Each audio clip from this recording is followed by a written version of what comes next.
Water fluoridation war, government admits dangers, experts speak out risk and safety phrases. R25 toxic if swallowed. R32 contact with acid liberates very toxic gas. R36/38 irritating to skin and eyes. S1/2 keep locked up and out of reach of children. S22 do not breathe dust. S36 wear suitable protective clothing.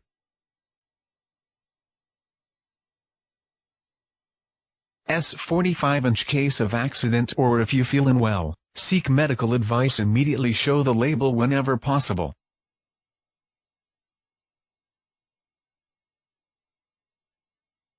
Sodium fluoride. The voyage from rat poison to toothpaste. Mainstream dentistry and oral health has been the vehicle through which sodium fluoride, a chemical byproduct of fluorine, has been injected into our everyday lives. Said to fight tooth decay and strengthen enamel, it has been proliferated into nearly every form of toothpaste. Dentists also apply fluoride topically to teeth during routine visits to produce side effects.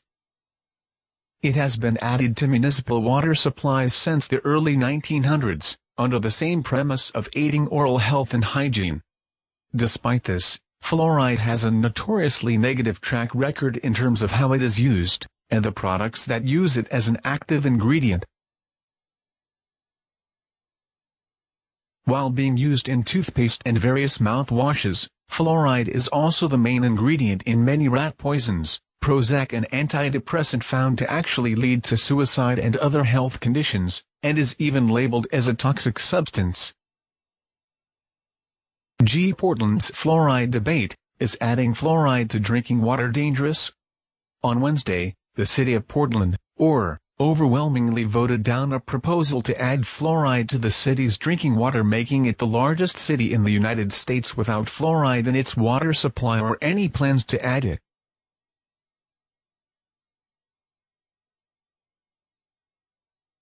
In what turned into a highly contentious matter, both supporters and opponents of water fluoridation raised a combined $1 million to rally support for their respective sides, and the opposing groups even accused one another of stealing each other's yard signs.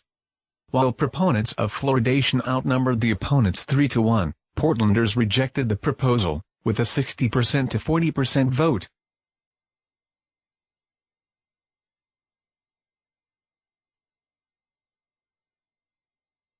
The main reason given by anti-fluoride voters?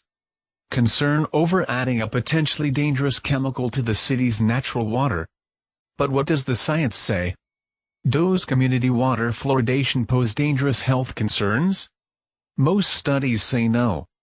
As of yet, we have not found any problems, Dr. Evan Tiedelman, a dentist for University Hospital's Case Medical Center in Cleveland, Ohio, told Fox News. The concern with adding any chemical into water at any time is adding an excess. But fluoride is safe as long as the levels are monitored. Community water fluoridation was implemented in 1945 in order to better improve the overall dentistry. Since then, major epidemiological studies sanctioned by the Centers for Disease Control and Prevention (CDC) and other medical organizations such as the American Dental Association have found that the initiative has led to the significant reduction of tooth decay in American children and adults. According to recommendations from the U.S.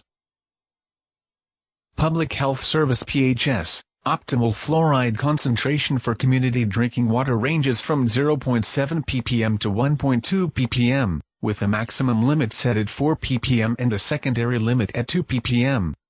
These ranges are meant to minimize any risks associated with excess fluoride intake.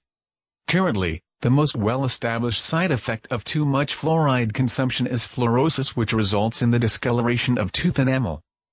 Fluorosis symptoms can range from barely visible white spots to severe staining and erosion of the teeth. However, many experts agree that fluorosis is an uncommon and often mild condition. This is the only health condition we're aware of, Dr. Barbara Gooch, from the CDC's Oral Health Division, told FoxNews.com. It's a cosmetic condition, and other than that, there are no other documented health conditions in relation to water fluoridation. But some experts maintain that fluorosis is a bigger problem than people perceive it to be. In my professional opinion, fluoride use is a serious public health concern and requires a major redress based on the startling research that continues to now emerge. Dr.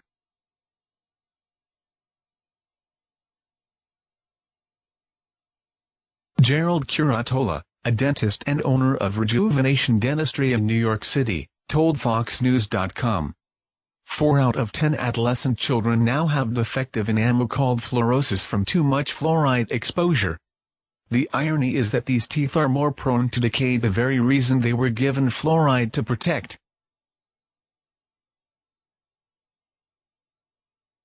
Adding to the debate, there is a great divide among experts regarding which fluoride studies are more credible than others, and a lot of research has been done on the topic.